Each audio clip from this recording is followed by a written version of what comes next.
We have some friends in the studio today to talk about the great things going on at Riverdale Schools. We have Mr. Jeff Campbell, who is the Riverdale District Administrator, along with Tanner Williamson, who's here talking about college and career readiness.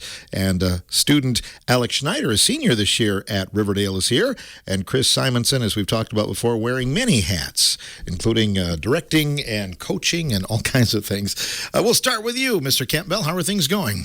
Going well. You know, we've, I think since the last time we talked, it was early in the school year, and now we're trickling into the later part of the school year. We've got parent-teacher conferences coming up on Wednesday, and end of the quarter, we hit our 6-week mark about now, and got 3 weeks left in the first quarter.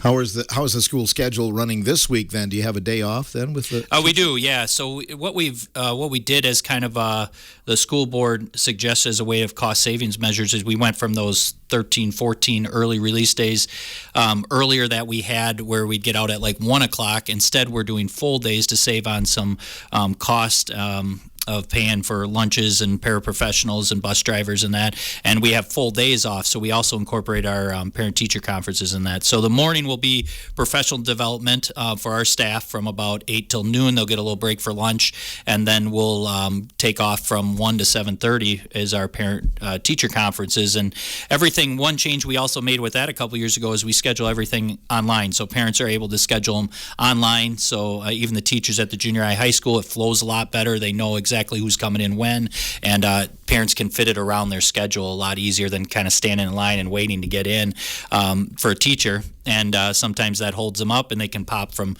place to place. So that's been beneficial for everybody, and we'll look forward to that day. I think the staff will. That's a real efficient way to do it then, isn't it? It sure is. Yeah, everybody was, we tried it one year, actually kind of more COVID-based was the reasoning we tried it, and it went off really well, and then we continued on post-COVID with doing it that way, and parents are familiar with how to, use the online resource now, or the office will help them with that, and teachers have been very receptive to it. How did homecoming go at Riverdale? It went well. It was a week of just the participation was great. We started with our powder puff on Monday night all the way through the dance on Saturday, all the activities during the week. Very positive week for our district. A lot of energy. All of our sports teams got an opportunity to compete that week. And so it was just a positive week all around. I think we really will build on that into the future. And our coordinators who were here kind of planning everything, all of our advisors that were part of it, they did a great job, and they got some big shoes to fill for the future for how things went. So we were very happy with it. Sarah Gruen, her first homecoming at Riverdale, and was very had a lot of positive things to say. Did you get parodied in any of these skits? Did they have a Mr. Campbell character? A little bit, yeah. My son played a little bit of me, so that's always good. So, and they were on video this year too. They were, yeah. We did video skits after the volleyball, but everybody did a great job with those too. Nice themes for all the classes. They're really coming around with the technology these days. The kids know how to use it a lot better than us, I think. So they produce some pretty good skits. Yeah, that's awesome. Maybe some future Academy Award winners from Riverdale. We might have them. Maybe. We wanted to talk a little bit about the Riverdale School Board today, Jeff. Yeah, so last week was our school board recognition week for the state of Wisconsin, and we were able to recognize our school board. Usually it kind of falls during the week of a meeting. It just happened to be our meeting is actually tonight for school board, so we kind of recognize them there, but we were able to get the recognition out on Facebook, and I just kind of wanted to give the recognition of these 9 people that, when you say behind the scenes a little bit, I think school boards were always behind the scenes until COVID really hit, and they kind of came forefront, but they really make a lot of decisions within our district, and I think their role was emphasized during the COVID time and really made people aware of the importance of your school board and what they govern your school for. And I think we're fortunate enough. We have, I think it's about six individuals that actually graduated from Riverdale, and then also a retired principal. So I'm just going to kind of give you a rundown of what we have. Our president is Bill Tracy, Riverdale graduate. He's been on the school board. I don't know the exact number of years, but it's been a long time. Bill's really put forth his service. Our vice president, Nick Stitzer, he also volunteers as a cross country coach, which is great too. He's right in with those kids. Treasurer Treasurer Gary Stanek, once again, another veteran member, Riverdale graduate. Dave McHenry is our clerk, and he served as a long time as the high school principal at Riverdale, and now still continues to live in the community, and had his kids all come through the district, so he's giving back there. Mark Cooey works right up here at Schreiber's, and has his whole family has graduated from Riverdale, and one of our school board members. Ronnie Harris, works at Scott's there, another Riverdale graduate that we had. Mandy Kenyon, she's actually a new board member as of August, took on her, actually as of July, I should say.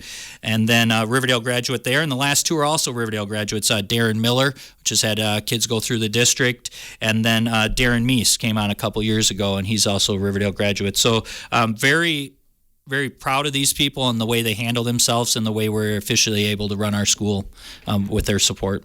That is a good group because you've got some, as you mentioned, been on for a while. You've got some new people, bringing some new ideas. Yeah, we do. We don't have a huge turnover with it, which is nice.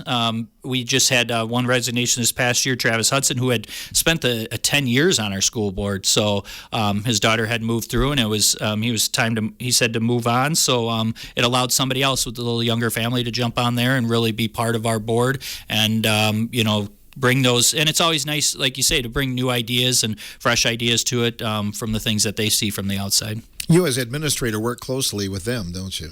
Do, yeah. I mean, they're pretty much my boss, and but I've got to work closely with this group, and I'm in constant contact with the president and other members if needed. Try to provide them an update at least between board members, at least once, maybe twice, of the things that are going on within our district, so they're kept up to date on things. And I'm very open with them and let them know that we want to know those concerns, not just waiting till the board meetings, but ahead of time if there's concerns from our public. And our constituents need to know that they can contact them at any time, any of their board members from their area or any of the board members if they do have concerns, because it's a nice way to they are elected through the constituents, so it's important that they have their voice through those board members, and we can all work together to find the solutions that people might have within our district. School boards face challenges these days, and moving forward, they've got a lot on their plate, don't they? Yeah, they sure do, and I think that's what we're very appreciative for, the people that spend our time coming to those board meetings and making these difficult decisions. Some meetings, there's not as much to go over or to make decisions on, and then at other times there's big decisions to make. And in any type of leadership role or board role, you make decisions what you feel like is best interest for all kids, and that's difficult, especially when you're in a position where you might have a interest in a certain area, but you have to think of it as a whole, and that's important. And our board does a great job with that, and they kind of lead me in that direction too, and we work well together with that in the short time we've been here. And I've been, fortunate to work with these people under a number of different roles within the district. So I know a lot of them. I know a lot of them personally as I grew up through the district. So those relationships are important. And the one thing I think our board excels at too is the ability to kind of state an opinion in a positive manner, but also state the opinion what's best for everybody.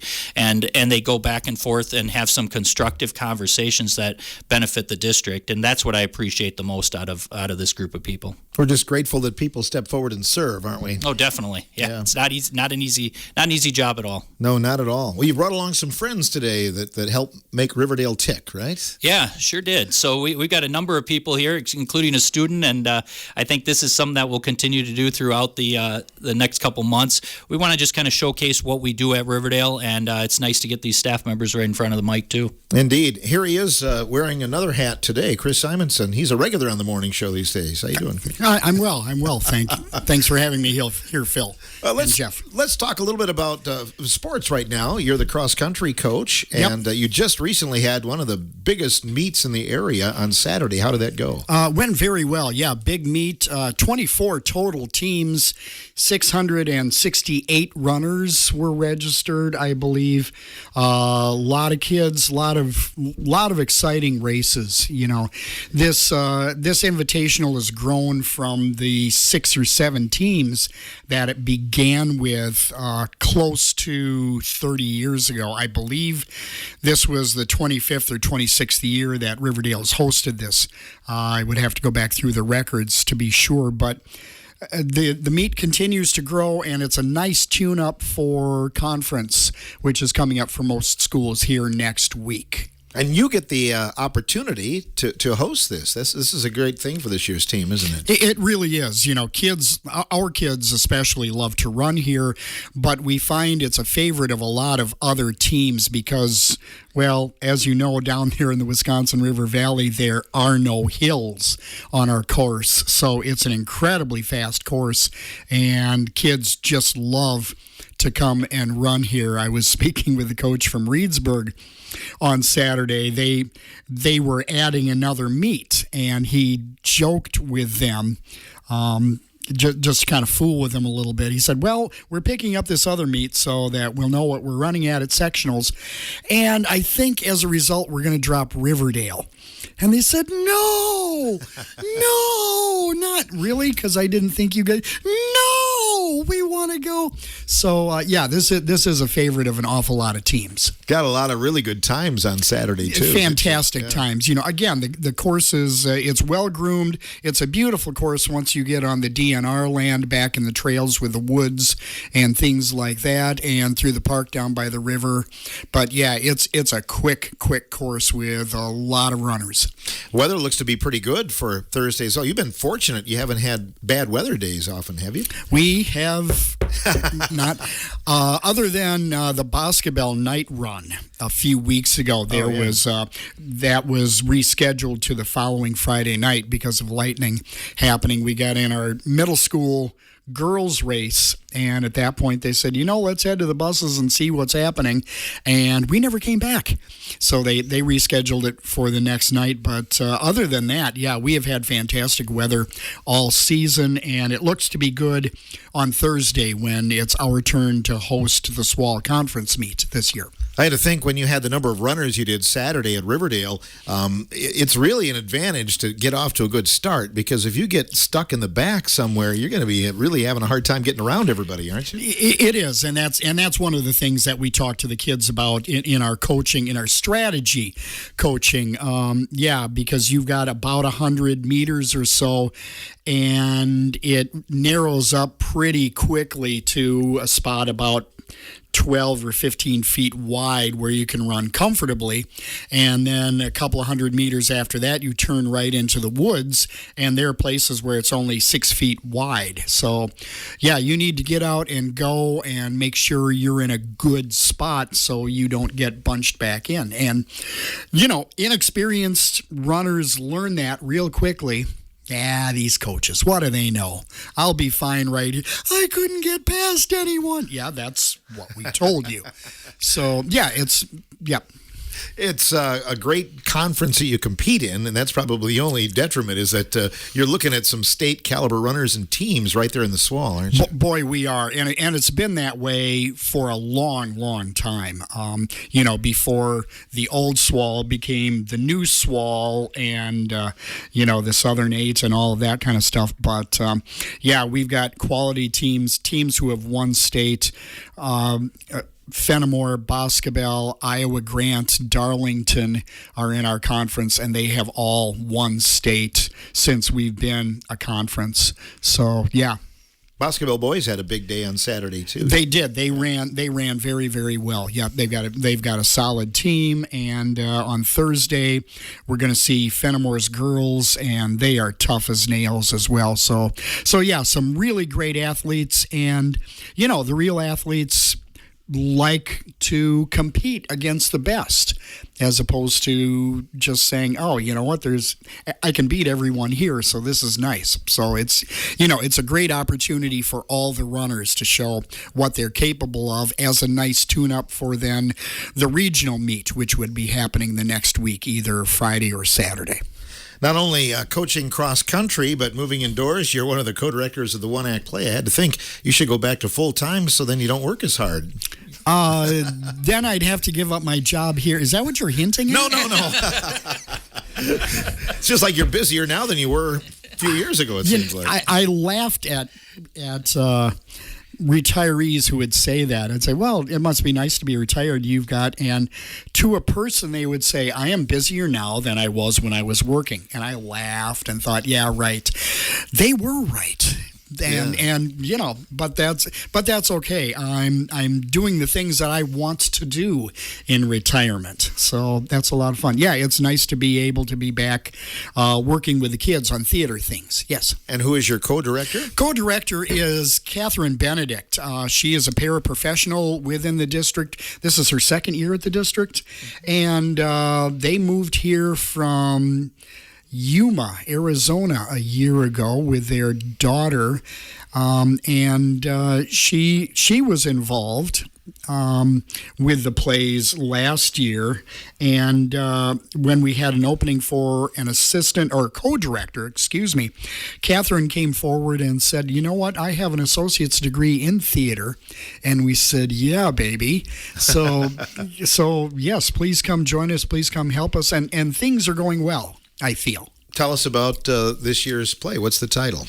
The title is When Bad Things Happen to Good Actors. The story is these kids are putting on a one-act version of The Wizard of Oz that was adapted by their director, who is a director in absentia. She's never there. They're doing their final run-through, and she's off on a date. And the stage manager doesn't have a script to give people cues, and the sound person keeps messing things up, and there's no music from the movie. We can't do that. We don't have the rights for that. So there are no songs. There's some made-up characters. There's an Uncle Ben. Is that Cousin Ben, Uncle Ben, some? I'm not sure. Yeah, I think so. I think it's Uncle Ben who the director made up as kind of a narrator, and the character says, "You know what? He's not in the movie. He's not even in any of the books. I don't know where this comes from." So these poor kids are on stage doing their best with costumes that aren't completed, with props and set pieces that aren't really there. So they're struggling comedically through this. And as actors, we feel their pain because, unfortunately, we've all been in a situation like that at least once in our lives where nothing comes together properly. But the kids are having a good time with it, and they're doing a nice job. Yeah, I have that dream every once in a while that I'm in a play, and I'm not sure what play it is. And don't you? For me, it's always The Music Man, and for whatever reason, I'm standing backstage at River Valley, and somebody's saying, "Well, you remember this from 1978, don't you? Go." What? But and we will compete. This is the One Act Festival is part of the Wisconsin High School Forensics Association. So, when you pay your dues for forensics, that also allows you to do one act and debates and things like that. We are competing for the first time with this season at Reedsburg this Saturday at 2:30 at their Performing Arts Center there. Good luck with that. Thanks very much. You bet. Alex Schneider is here as well, a member of your cast. And good morning, Alex. How are you? Good morning. I'm good. Thank you. Great to have you in here. Tell me about your role with the One Act play. So I am Dorothy in our One Act play. It's been a pretty fun role to fill, as I do get some lines here and there that really show me as Dorothy, but I'm also, towards the end of the show, I get some lines showing my displeasure with how the play has come together. I have a fun little rant I get to go on, and I'm yelling at the audience about how I'm so frustrated with how this has all gone. I've done my part. None of you have done yours, and it's been a really fun experience. I think as actors, it's pretty fun to break that fourth wall at times, and there's a lot of good lines. The playwright who wrote this one act also wrote our one act from last year, as that was also a really fun script. They've both been really fun to kind of experiment with different ways to interact with characters, and yeah, it's been a really fun script to do. That's an interesting role because it's Alex playing Dorothy, and then Dorothy, you're kind of playing the character that's playing Dorothy talking to the audience. So. Yeah, there's a couple lines here and there where the characters are like, "Alex, the stage is for singing and dancing, not talking," and I have to respond more as myself, but also Dorothy. It's a really fun way to be able to show your emotion on stage while also showing. Because it's not really me, it's this girl who's just up on stage and she's struggling. So I have to fill a few different roles there, and that's it's a fun challenge, being able to convey those emotions. Do you have a Toto? Yes, we do have a Toto. Adrian, he is a very good actor. He's been, it's just, the character's interesting in and of itself because towards the end, Toto has a few lines here and there, like actually talking, and I'm like, Adrian, you need to be a professional. And then he gets up at the end and is like, I am a professional. I'm going to Juilliard next year, and I'm dressed up as a giant dog.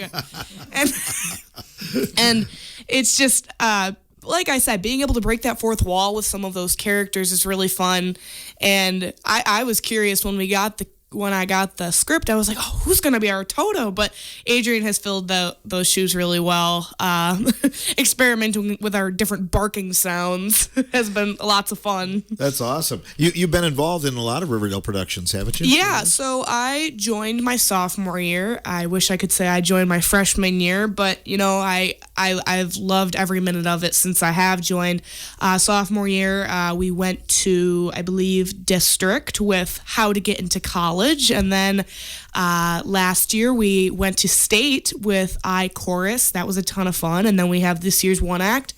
And then during Christmas time, we come in here to WRCO and speak we do our Christmas play, our radio show, and that's always a lot of fun too. There's definitely not as much preparation involved in that, which is nice, but it still keeps you in the acting mindset between that one act in the fall and the full production in the spring. And the full production in the spring is also a lot of fun because I wouldn't say there's so much pressure because we're not competing. I think that competing aspect puts more pressure on you in the fall, but then in the spring we can go into that full production mindset where we're getting more detailed with props and lighting and costuming, and I think we get more time in the spring to be able to put work into our characters, which is nice, but the competition aspect in the fall is also a lot of fun. It probably gets you fired up there for this thing, but it's different than a regular forensics event because usually you're just yourself, Yeah, got a whole team here, don't you? Yeah, this is because I also do forensics myself, and when I do forensics, I'm usually by myself, but this is also, I think the great thing about drama is being able to have trust in these people and knowing that they've got your back and you've got their back. If there's a line slip up, I was talking to a couple castmates the other day, and they were saying last year at State for iChorus, one of our other actors, he just graduated last year, he had a couple lines that he had forgotten, and the two girls on stage, they saved him a couple times, and we still did really well. I mean, even after those slip-ups, they had his back, and I think it's nice to be able to know that we're all there for each other, and we've got each other. Sounds like this year, where you're doing the Wizard of Oz too. If you messed up a line, it'd be easy to fill it with an ad lib of some. They may not know the difference. Yeah, and that's what's really great because we've been talking about if we're on stage and we're like, oh, what if I forget this? It's like, that's fine, ad lib it because nobody, it's supposed to be a mess. And then there's a couple times where we're wondering about props and the witch's broom. I think we did end up getting an actual straw broom, but originally we were talking about getting an cedar broom for the Wicked Witch of the West's broom.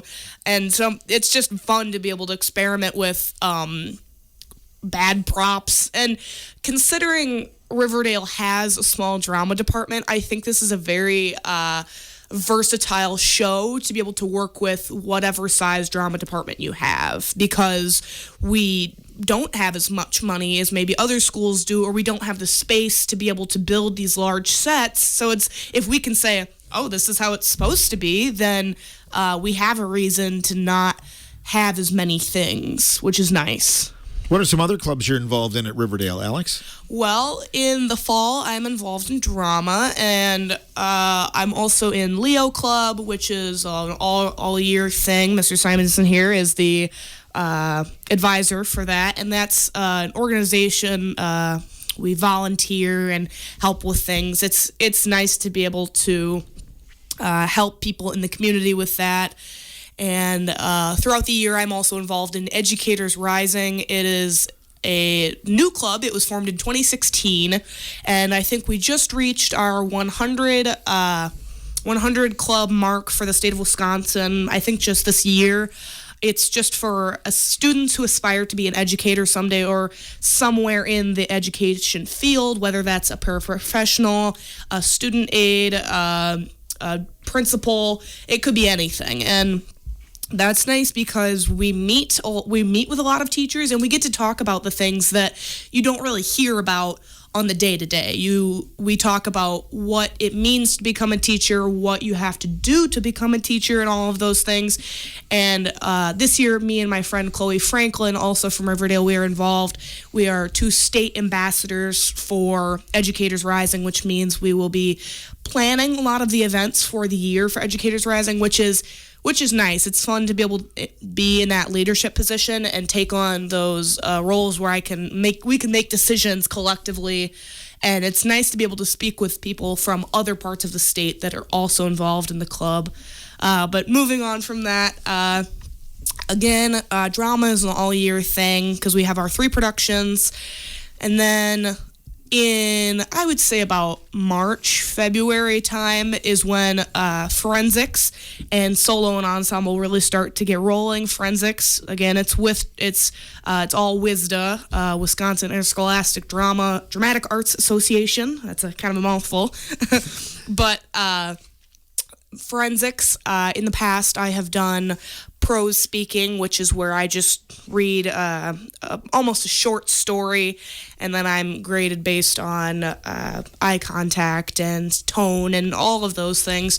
And 2 years ago, I did that, and I got a gold at state. So the next year, I decided, well, I've got to switch it up. I've already got gold, so I've got to do something else. And then this past year, I did solo acting, which is just where I am by myself giving essentially a monologue, and I have to have that memorized and be able to build the character enough and act within that character so that I can get a gold. And I did get a gold this year, so my next big decision is deciding what to do this year. As I already have 2 golds, you got to move on from that. And I mean, I've perfected it, so I've got to pick something else now, I guess.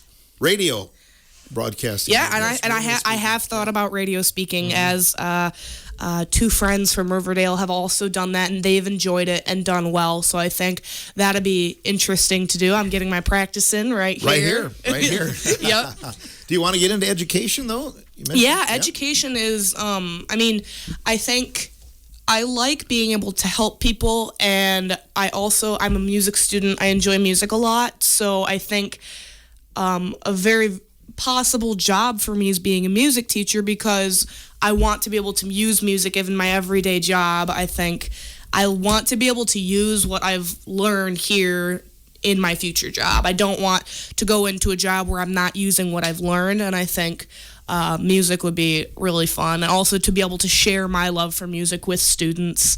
And I've also thought about being a Spanish teacher as well, because I love speaking Spanish, and one of my big mentors the past few years was Sarah Pluckelman. She is the elementary school principal, but she was my Spanish teacher for a few years, and she was always a wonderful teacher, and you could just tell by walking into her classroom the love that she had for teaching, and I think that really reached me, along with a lot of my other teachers at Riverdale. Like, just seeing how much they love their job and the students inspired me to be like, oh, this is something I think I want to do. Like, I want to be helping these people like my teachers have helped me. So that's been nice. Well, you'll be a great teacher, I think. So thank you. You bet. Thanks for coming along. We have more on the morning show. We have Mr. Tanner Williamson here as well. We'll talk with him about what he does and his roles here at Riverdale as well when the morning show continues.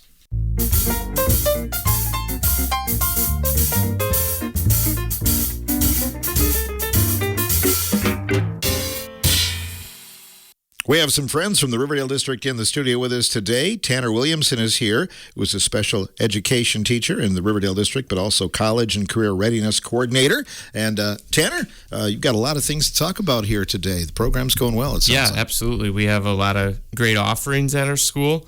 So at first, I'm just going to list some of these off because we'll probably reference them later on. But right now, So we start our academic career planning in 6th grade, then it continues on well in through high school. And when you get to high school, we have a lot of options for you. We've got the AP courses, that's a pretty standard thing amongst high schools nowadays.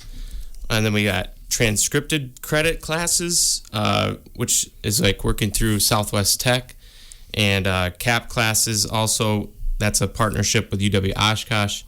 Then we've got a couple other partnerships with Southwest Tech with Start College Now and College Edge Up. And then we've got the early college credit program, which is with all UW schools. So through all those opportunities, Riverdale will pay for 18 credits for our students. So they have a lot of opportunities to start their progress towards their college degree if that's the way they're looking. Didn't you have a student last year that kind of set the bar pretty high? Yeah, we had a student that actually reached, I believe, over 50 credits in college credits. So they could have graduated their college program in 2 years. I believe they're choosing to kind of spread it out a little more. But I mean, especially if you're a student that's looking to go 7-8 years of schooling, such as a medical field or something, if you could cut your 4-year program into a 2-year program, it's such a huge advantage. Not only cost savings, but time and just opportunity in general, because you never know what that saved time is going to provide you. Are those classes then after the regular high school and nights and weekends and things like that, or how does that work? Yeah, you can do either or. So a lot of kids or students, when they start out with these classes, they will have a dedicated period in the day. We usually encourage that so that they can kind of get a feel for what it's like to work with the higher level content. But if they get more versed in the programs, we can kind of see where they're at, and if they want to do that work on their own, such as at home on the weekends, certainly a lot of students do that too, and also in the summer too.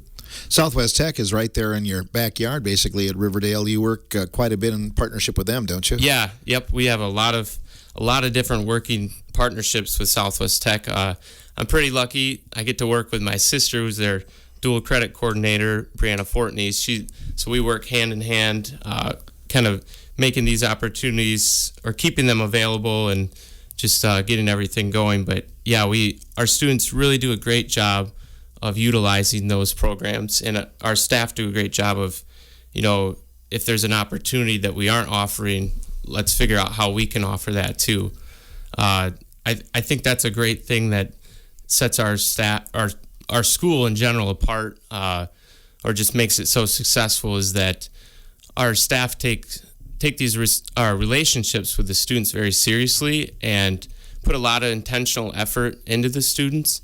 And what you see from that is when you're having an intentional conversation with a student about their interests or what they care about, it just naturally progresses into, oh, well, we have this opportunity here or there, and just turns into a lot of great opportunities that, I heard a story the other day at a meeting, a guy who was a very successful tech ed teacher. He had never even thought about being a teacher until his tech ed teacher stopped him for a 40-second conversation in the hallway one day. Completely changed his life, just that small conversation. So I think our caring staff providing those opportunities for, insight into the future is what really has made all of these programs so successful for us. Education, I know when you were in Riverdale School, these opportunities weren't necessarily there. Would you have taken maybe the same path or have gone a different way had you had those? I think I definitely would have ended up in education. Hearing Alex talk about, why she wants to be an educator, I can echo everything she said. I had this similar experience at Riverdale, super positive, and that's what made me want to get into the field.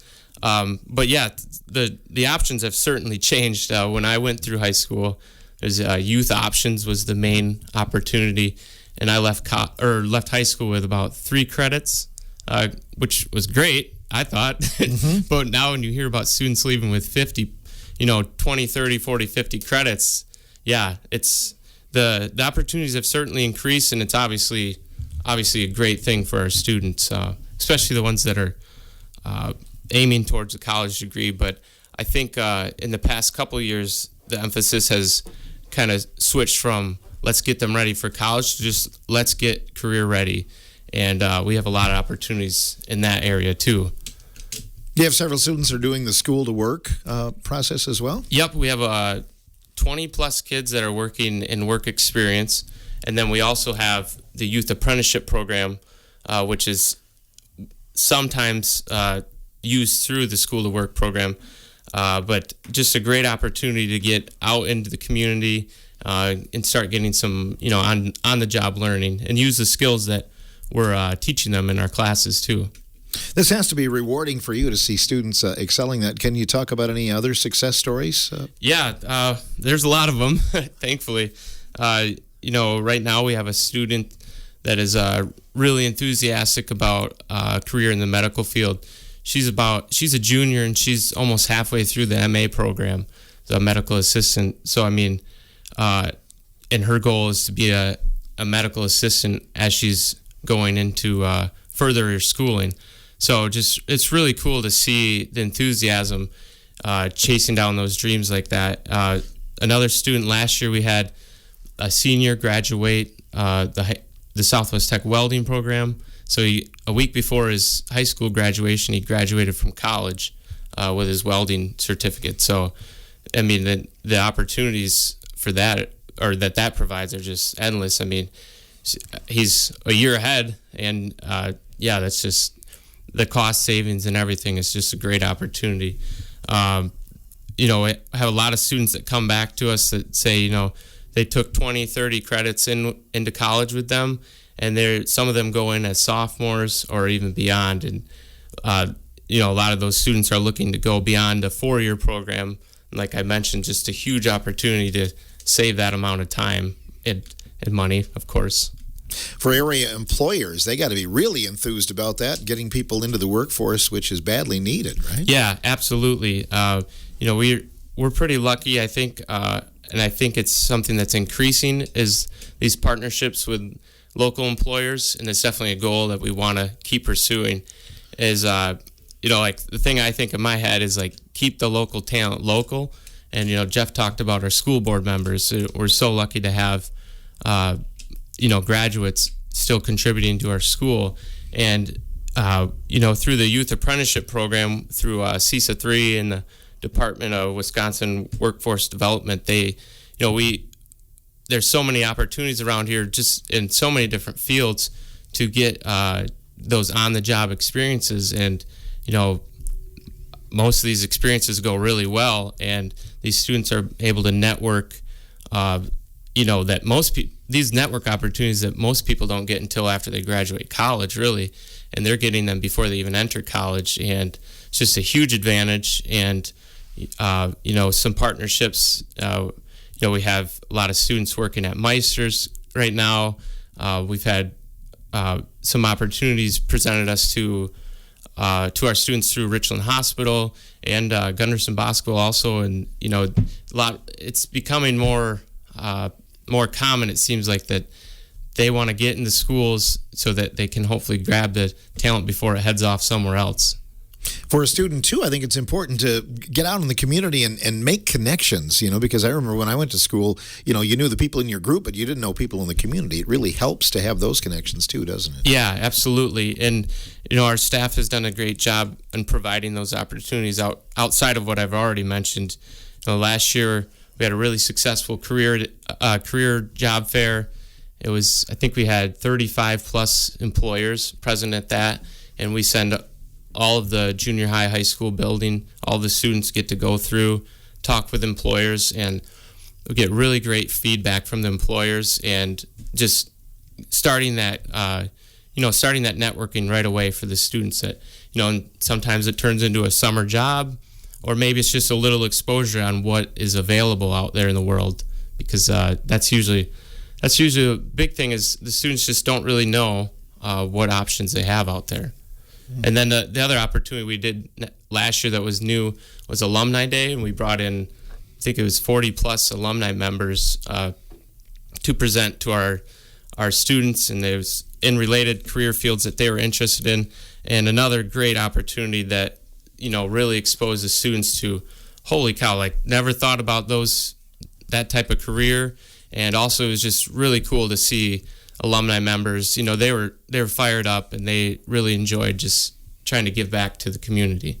That's a great thing. Jeff, things are hot and happening at Riverdale these days, it sounds like. Yeah, they sure are. And tonight at our board meeting, we'll approve the courses that we're looking and the students, and look to approve those courses for the students that will be taking those classes in the spring, and talk about our AP results, which we had a really successful year last year on, and we'll set the stage for this next year. Yeah, the pupil count a couple of weeks ago, right? We did, yep. Enrollment? We're, we're declining as a small school, but, that was kind of expected with a small 4K class coming in and a large senior class going out. So we'll keep building those numbers up.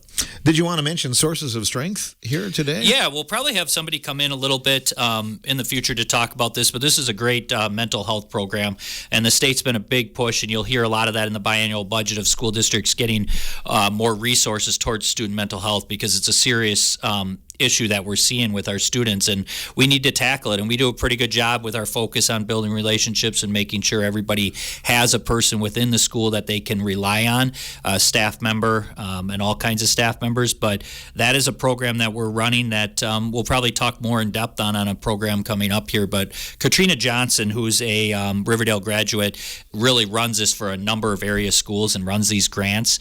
She's an exceptional individual that has really spearheaded this and continues to make this program a success in area schools. That's awesome. And your one-act play, Chris, you guys are performing Saturday. When is that again? Saturday at 2:30 p.m. We are at Reedsburg High School.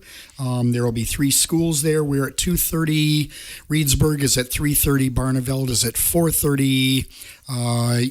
Free admission for anybody who wants to come, and I guarantee you'll see some great plays from some great programs in this part of the state. Do you put it on for the public then, other than that competition? Or we not? will. We haven't set a date for that yet. Ordinarily, we do it in conjunction with parent-teacher conferences, but those are going on a little earlier than usual, so we'll have to find a date where all the kids are able to make it. And yes, we will do it for the public. And if you get that top rating this weekend, then where do you go after that? After that, we would go to Wanakee in 2 weeks and perform there. Good. Yes. That way you don't lose your lines then, right, Alex? You remember your lines well?